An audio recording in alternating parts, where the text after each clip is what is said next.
జై శ్రీరామ్.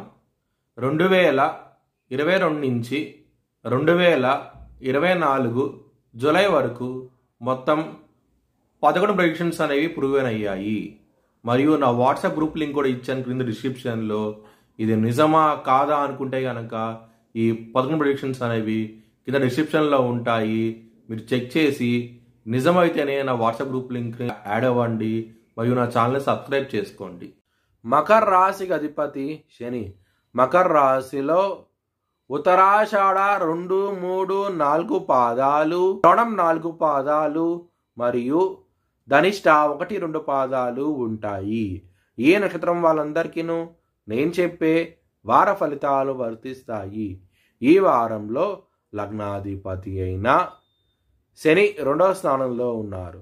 దాని మూలంగా మీరు ఇబ్బంది పడే అవకాశం ఎక్కువగా ఉన్నది. కుటుంబ వ్యక్తుల నుంచి సహకారం అంటూ ఉండదు. మీకు కొంచెం గొడవలు అయ్యే అవకాశాలు ఎక్కువగా ఉన్నాయి. పంచమ స్థానంలో కుజుడు, గురువు ఉన్నారు. దాని మూలంగా లవర్స్కి మాత్రం ఇబ్బంది పడే అవకాశం ఎక్కువగా ఉన్నది.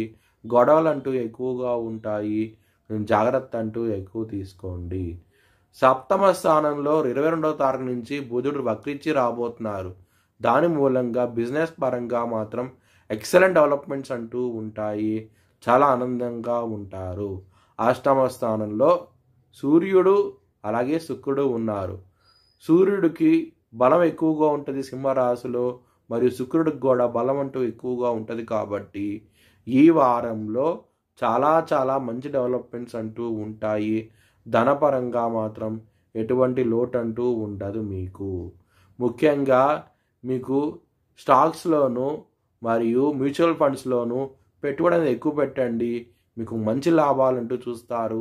ఈ వారంలో చాలా ఆనందంగా ఉంటారు. ఒక స్త్రీ మూలంగా మీకు ఉద్యోగపరంగా మంచి డెవలప్మెంట్స్ అంటూ ఉంటాయి.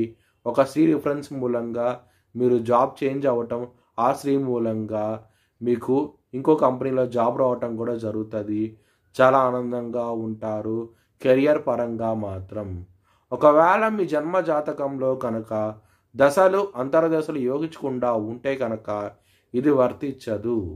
మీ భవిష్యత్ వివరాల కోసమై హెచ్ఎల్ఎన్ జ్యోతిష్యాలయాన్ని సంప్రదించండి. 2024 భారత్ ప్రైమ్ మినిస్టర్గా నరేంద్ర మోడీ రీఎలెక్ట్ అవుతాడని చెప్పి నేను మార్చ్ 2022లో చెప్పడం జరిగింది. అది ఈ నెల ప్రూవ్ అయ్యింది. Thanks for watching this video. Please like, share and subscribe my channel.